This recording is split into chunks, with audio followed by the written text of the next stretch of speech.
bunch of boats came crashing.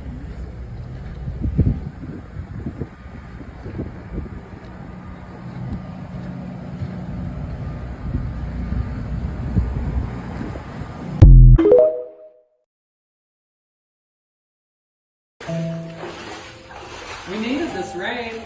We needed it. We really needed this rain.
absolutely gutted, just shit everywhere. It's like foundation woodworks.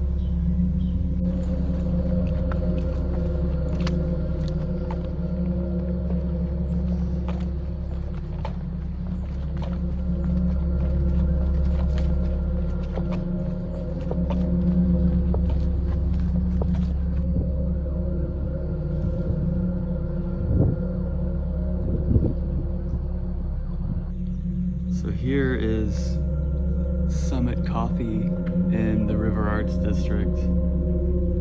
There's a down power line right in front of me, so I don't want to get too close to this, but... And then around here you got 12 Bones. Just utterly fucked up, man. Crazy. We're gonna move further and see what's going on. It sounds like there's people skating down at Founties, so let's see what's up. So here's the wedge in the back of it. And this is this whole center down here.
Let me remember half the woe I've seen and heard and felt below.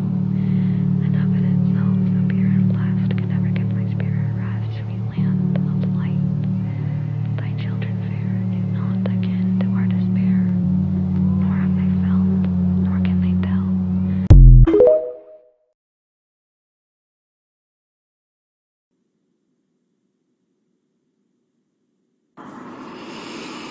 Hey everybody, today we're going to talk about FEMA because I have a personal FEMA story now. And I've been hearing a lot here on TikTok about how FEMA is like commandeering donations and put them in their own warehouses and saying they need to control them, blah, blah, blah. I'm going to start going down that rabbit hole next, but this is my FEMA story today. So my uncle has lived in St. Pete, Florida for his entire adult life, so quite some time. He's 73 years old. Born and raised in Michigan, where I'm at, you know, blue collar dude. My whole family is a little rednecky. Call us whatever you want. We're good, hardworking people, and he has been too his whole life. He actually worked for the city in public transit for 20 years. So giving back, doing all he can, you know, just making his way in the world. Home was completely destroyed in Helena. He had evacuated, did what he was supposed to do. He's in a hotel and paying for the hotel himself. So he comes back to his home and it's gutted. Basically, all of his possessions are gone. The home is uninhabitable. So he obviously can't stay there. FEMA comes in. I believe that this was yesterday. FEMA comes in. They're there for 5 minutes. They didn't even go through the whole home. But you walk in and you can tell, I guess, the situation, right? So they tell him it'll be 8 to 10 business days before you hear anything. We're going to go back and look at everything. We'll let you know. All right, cool. He gets an email this morning with the results of what FEMA is going to give to him. We'll get to that in a second. First, I went back and did a little digging on FEMA myself, and in 5 minutes of Googling on the Google machine, it's really easy to find all and a lot of it comes directly from FEMA. It's their website, FEMA.gov or whatever it is.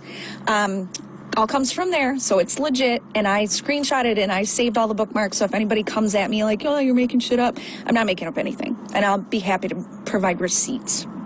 But in 2024, FEMA's budget was $37 billion, and they requested additional fundage before Helene. They requested it before Helene. So let's just round it up and say 40 billion, just for, because we can.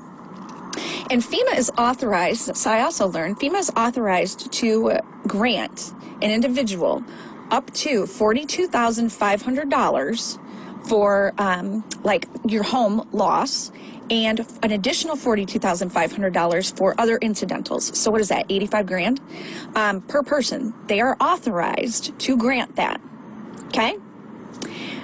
So I did a little bit more digging. Where did FEMA's money go? And you can't really tell for 2024. I couldn't find it in the 5 minutes that I spent looking. I'm sure somebody out there can find it. But in 2023, very easy to find because, again, it's on the FEMA website. Went to 5 major areas: Arizona, Texas, New York City, New Mexico, and Chicago, which all happen to be border or sanctuary.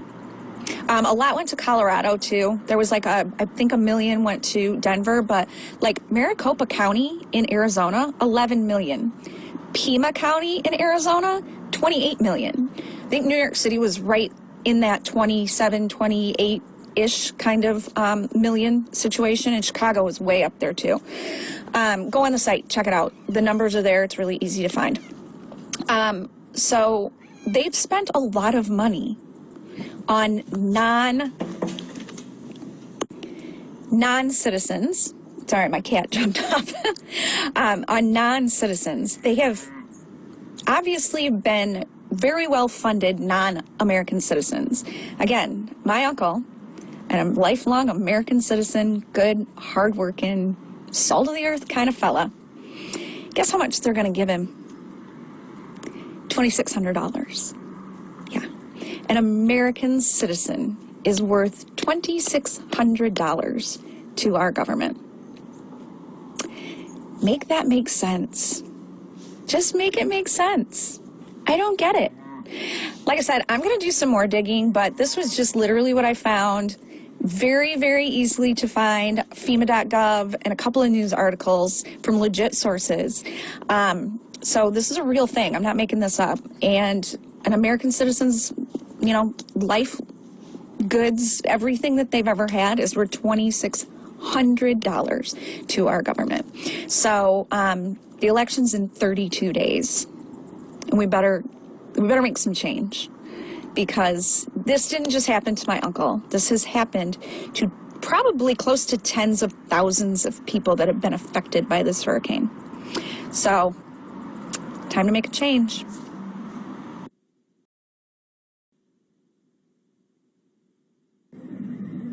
Please don't scroll. Please watch this entire video, because you will see about 6 or 7 or 8 pictures at the end of it showing you proof of everything that I'm about to say. So please watch this entire video. So between Kings Mountain and Chimney Rock, North Carolina is the largest lithium deposit in the world, and the rights are owned by Albemarle Global.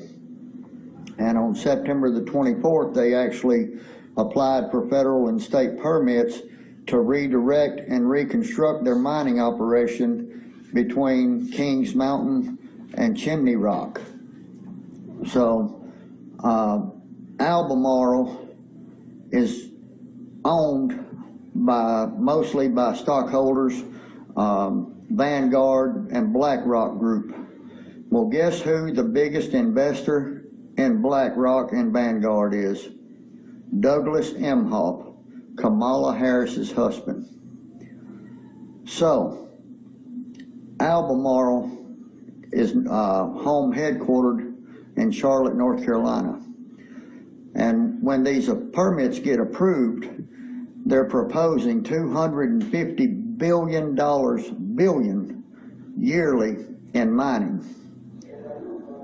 Douglas Emhoff's stock holdings just went up substantially. And guess who is the final approval for the permits? That would be our lovely VP. So, as I said, I'm gonna post about 6 or 7, maybe 8 pictures at the end of this video, and you can see for yourself. It's a disgrace. The loss of life for money. So please, I beg you, if you have any heart and any love for life and liberty and the wrongdoing that's going on right now, please like, comment, and repost this to everybody. Everybody. Thank you.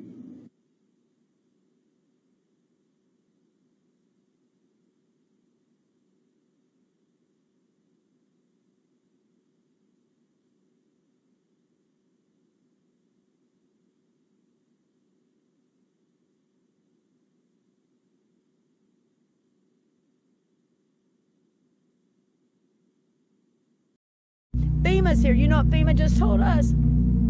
We can't get you a phone. I have no ID. I have no way to pay for food. He has no way to get gas. We're stuck. So we have to sleep in a car that's leaking with the same clothes we've had on since the... It was a 30-foot wall of water just pushing through Lake Lure all the way down. My house washed away. I had a cat, I had 2 geckos. I lost it all.